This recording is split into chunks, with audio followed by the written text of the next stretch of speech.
সত্যি তো এই যে খেয়ে এই একজন বা দুজন, মানে ম্যাক্স টু ম্যাক্স দুজন হয়তো কি কমেন্ট করলো। এর আগে অবশ্যই আরও মেড সার্ভেন্টরা অনেক কিছু করেছে, বাট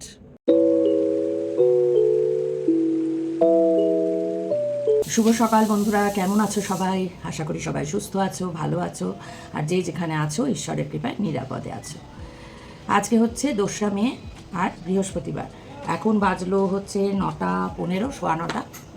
চা খাইনি, চা খাবো, একটু চা আর রুটি খাবো, খেয়ে বেরোবো, কারণ থানায় যেতে হবে।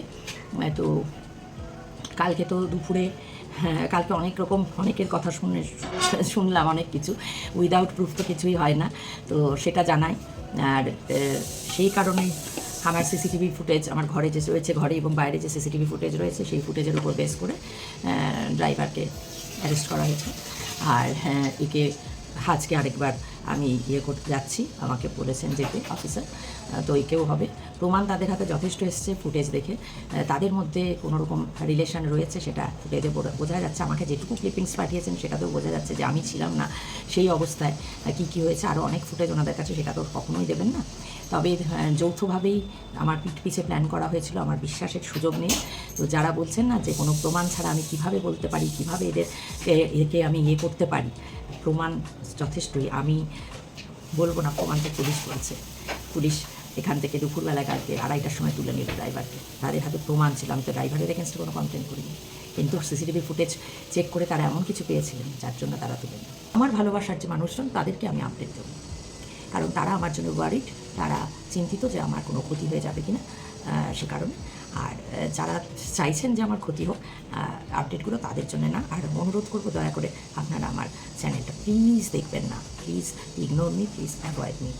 আমার মতো একজন খারাপ মানুষের চ্যানেল দেখে আপনাদের মতো মহান মানুষরা তাদের মূল্যবান সময় নষ্ট করুন, এটা আমি চাই না।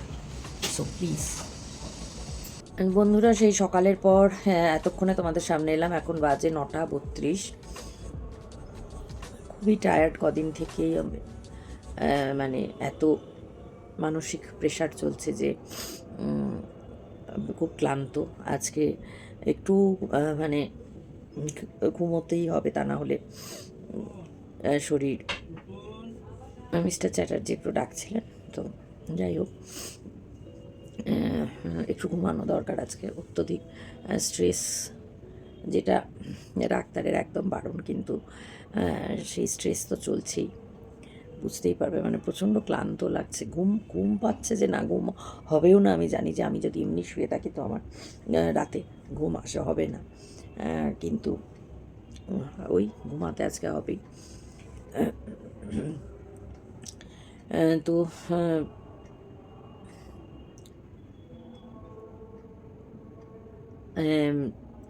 তোমরা বেশিরভাগ যেটা বলেছো সেটা আমি এখন থেকে সেটা মেনেই চলবো। তার কারণ যে 2-1টা নেগেটিভ কমেন্টস আসে না, সেটা সত্যি 2-1টাই, মানে একজন কি দুজন, যেখানে মানে কি বলবো, 30 থেকে 40 জন পজিটিভ কমেন্ট করেন, সেখানে একজন কি দুজন নেগেটিভ কমেন্ট। তো সত্যি সেটা গুরুত্ব দেওয়ার কোনো কারণ নেই। এটা তোমরা অনেকে অনেকবার বারবার আমাকে বলেছো, তবুও একটু ইমোশনাল যেহেতু মানুষ, একটু বেশি মাত্রা ইমোশনাল, সেই জন্য হয়তো উত্তর দিয়ে ফেলি। তবে একটু আগে আমি দেখছিলাম, তো দেখতে গিয়ে দেখলাম যে সত্যি সত্যি তো এই যে খেয়ে এই একজন বা দুজন, মানে ম্যাক্স টু ম্যাক্স দুজন হয়তো কি কমেন্ট করলো, তাতে আমার এতজন ভালোবাসার মানুষের তাদের তাদেরটাই তো আমার কাছে গুরুত্বপূর্ণ, তাই না? আর তারা আমাকে বোঝে, কারণ তারা মানে শুধু এই চোখ দুটো দিয়ে নয়, এইখানটা দিয়ে তারা আমাকে বোঝে, এখানটা দিয়ে। আর এখানটা দিয়ে বোঝে বলেই কিন্তু তারা ভালোবাসে আমাকে। তো তাদের ভালোবাসাটা তো মাথায়, সবসময় আমার মাথায় করে রাখবো। আর তারা যেমন বলবে সেরকমভাবেই চলবো। কে 2-1জন কী বললো সেটা নিয়ে করবো না, সত্যি। আর হ্যাঁ, আপডেট দিতে এটাই যে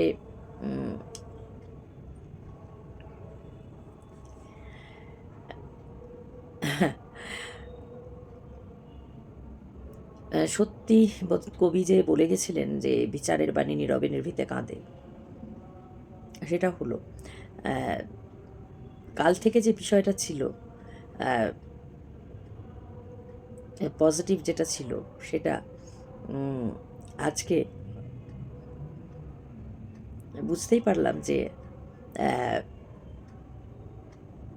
অলক্ষ্যে কোনো কিছু কাজ করছে, যেটার কারণে আমি একলা যেহেতু পিএসে গেছিলাম,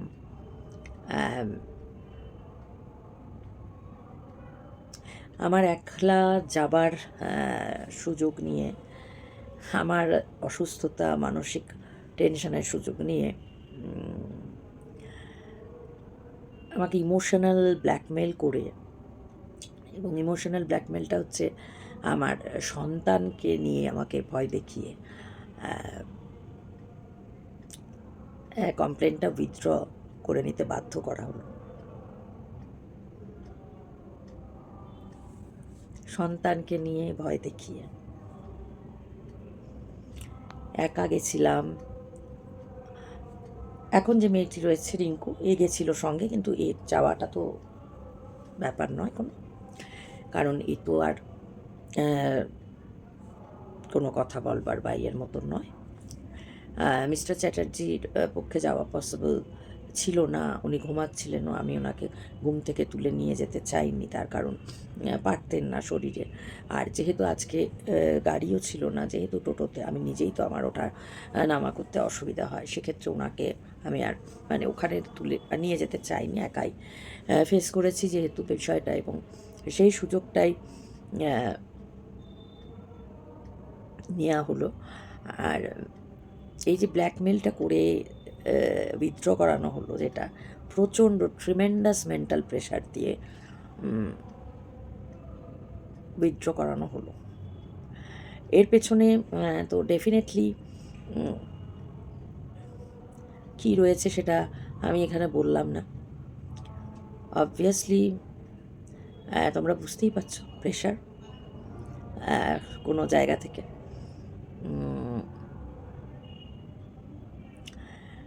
তো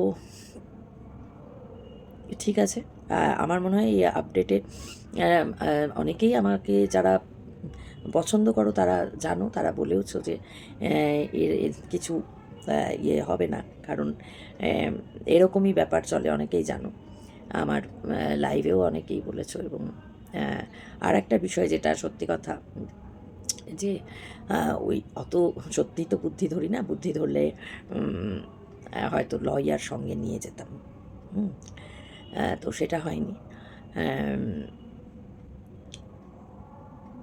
তো যাই হোক, একার সুযোগ নিয়ে চূড়ান্ত মেন্টাল প্রেশার দিয়ে ইমোশনালি ব্ল্যাকমেল করে মেয়েকে টেনে নিয়ে এসে, মেয়েকে টেনে আনা বলতে তাকে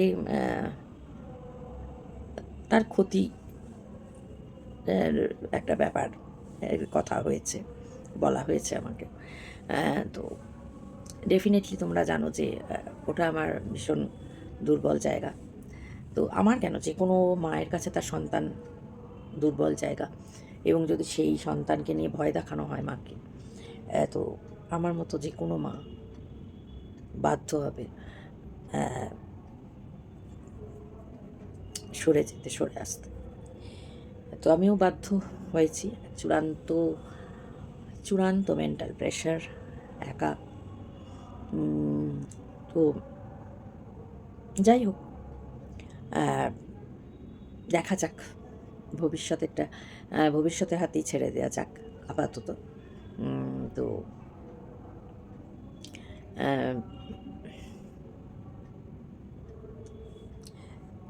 তোমরা অনেক অভিজ্ঞ, অনেক জানো, অনেক বোঝো, তবু আবার আমি নিজে এটুকুই বলবো যে জীবনে সত্যি কাউকে, আর যাই করো, মানুষকে সত্যি বিশ্বাস করো না। বিশ্বাস করার আগে 10 বার ভেবো। যদিও তোমরা নিশ্চয়ই অনেক, বললাম তো, বিচক্ষণ, এরকমভাবে ব্লাইন্ডলি কাউকে বিশ্বাস করো না হয়তো। আবার আমার মতো তো কেউ কেউ আছে জগতে যারা বিশ্বাস করে। তো এটুকুই বলবো যে বিশ্বাস করো না। এই জন্যে কথায় বলে না, 2 পেয়ে জাতকে করো না, 4 পেয়েকে করো। 4 পেয়ে জাত মানে 4 পেয়ে বাচ্চাদের ভালোবাসলে তারা 1000 গুণ ভালোবাসা ফিরিয়ে দেয় একটু ভালোবাসলে। কিন্তু 2 পেয়ে জাত এমনই, তুমি যত ভালোবাসা যত দেবে সে তোমাকে ছুরিটা ততটাই মারবে পেছন থেকে। তো সেটাই ঘটল। এবং এর আগে অবশ্যই আরও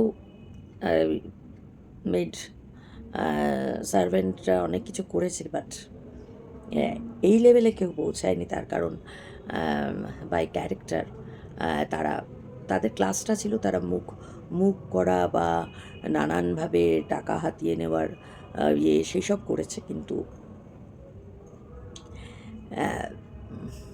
বাই ক্যারেক্টার তারা ঠিক ছিল, যে কারণে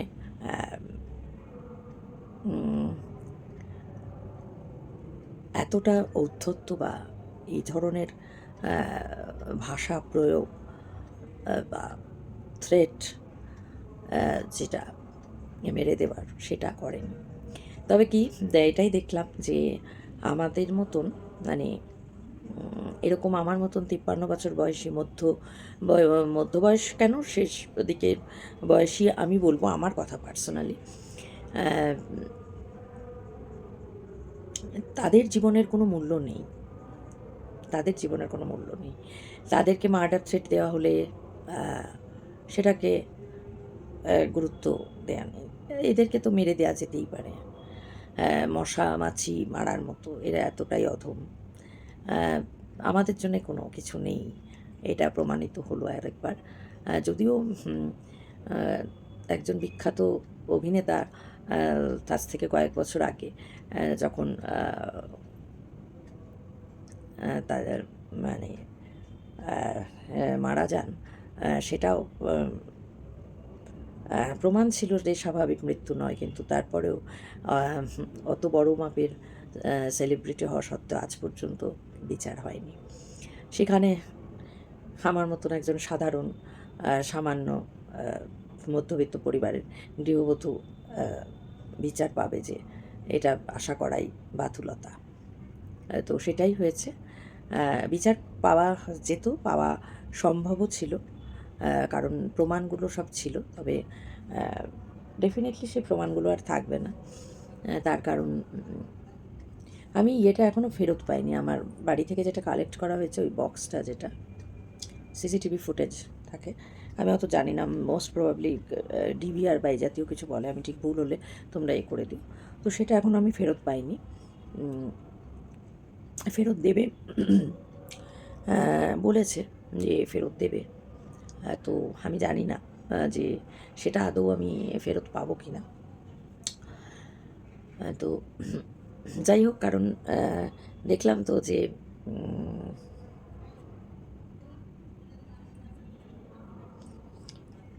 অনেক কিছুর কাছে অনেক কিছু বিক্রি হয়, এটুকুই বলতে পারি। অনেক কিছুর কাছে অনেক কিছু বিক্রি হয়, আর যেটা আমরা আমরা কোনো দিন পারবো না। তো তাই জন্যে এরকমটাই হবে। বললাম না, আমার মতন সাধারণ মধ্যবিত্ত পরিবারের গৃহবধূর জীবনের কোনো মূল্য নেই। তাকে যে কেউ যে কোনো সময় মার্ডার থ্রেট দিতেই পারে, কোনো ব্যাপার না। মেরে দিলে কি এসে যাবে, কিছুই না। 53 বছর হয়ে গেছে, এত অসুস্থ, মরে গেলে মরে যাবে, কেউ মেরে দিলে মেরে দেবে, তাই না? কোনো মূল্য নেই জীবনে। যদি সেটা থাকতো তাহলে ডেফিনেটলি ন্যায় বিচার হতো। তো এখন আমি আপাতত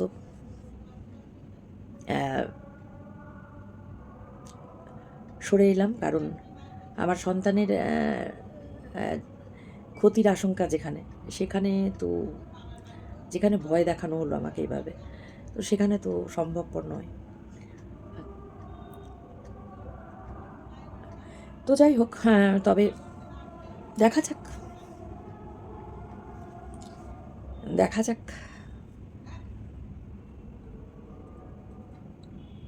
দেখাই যাক না।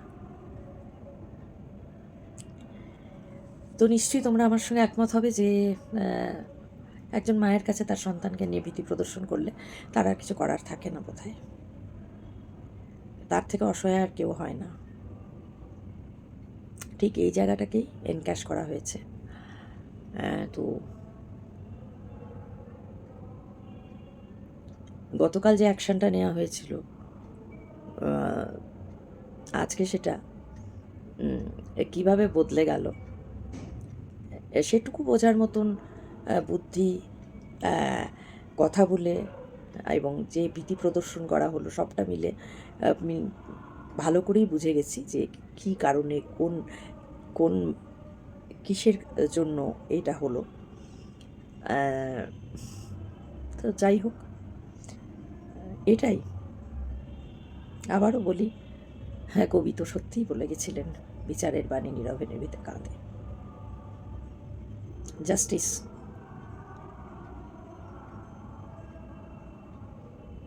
জাস্টিস মেলে না। অত বড় একজন সেলিব্রিটি, অত বড় একজন অভিনেতা জাস্টিস পায়নি, তার পরিবারের মানুষ পায়নি। তো আমি একজন মামুলি সাধারণ হাউসওয়াইফ। তো যাই হোক, বুঝতেই পারছো কালকে এত প্রম্পট অ্যাকশন, তারপরে সেটা আজকে এরকম হয়ে গেল। কোথা থেকে কোন ইয়ে থেকে কোন প্রেশার কী থাকে তার জন্য হলো। এবং সেইটা আমার উপরে বলছি তো চূড়ান্ত মেন্টাল প্রেশার ক্রিয়েট করে ভয় দেখিয়ে উইথড্র করানো হলো।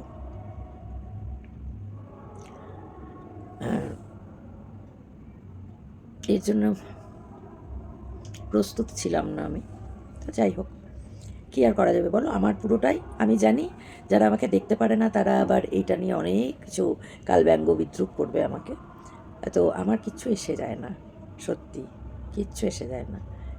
কারণ এই যে আমার ভালোবাসার মানুষরা আমাকে বলেছে না, তাদের সংখ্যাটা এতটাই বেশি যে কোনো লাভ নেই। আর লাভ হতো হয়তো আর দুদিন আগেও লাভ ছিল, হয়তো গতকালও লাভ ছিল, কিন্তু আজকের ডেটে দাঁড়িয়ে আর লাভ নেই। কারণ আমি নিজে খুব ভালো করে দেখলাম, ভালো করে ভালোবাসার মানুষের সংখ্যা এতটাই বেশি, তাদের কমেন্ট এতটাই বেশি। এই যে ওই দুটো কমেন্ট না চাপা পড়ে গেল কোথায়, মানে খুঁড়ে খুঁড়েও আর বের করা যাচ্ছে না, চাপা পড়ে গেছে একদম। তাই জন্য ওই একটা দুটো কমেন্টস আমার কোনো প্রভাব ফেলতে পারবে না আমার উপর। তো চেষ্টা তারা হয়তো চালিয়ে যাবে, চালাক, কিন্তু তাদের উদ্দেশ্যটা সফল হবে না। আমাকে খুঁচিয়ে ঘা করাটা আর পসিবল হবে না। আমি বুঝে গেছি আমার পাশে কারা আছে আর তাদের সংখ্যাটা কী। তো চলো বন্ধুরা, আজকের মতন শেষ করছি এখানেই। আজকে একটু ঘুমাতে চাই, তা না হলে কালকের দিনে উঠে দাঁড়িয়ে আবার চলতে পারবো না হয়তো। ঘুমানোটা আজকে খুব দরকার। তো চলো,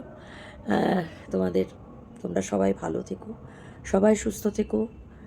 আবার আজকে একটা নতুন সংযোজন করি আজকের দিনের জন্যই।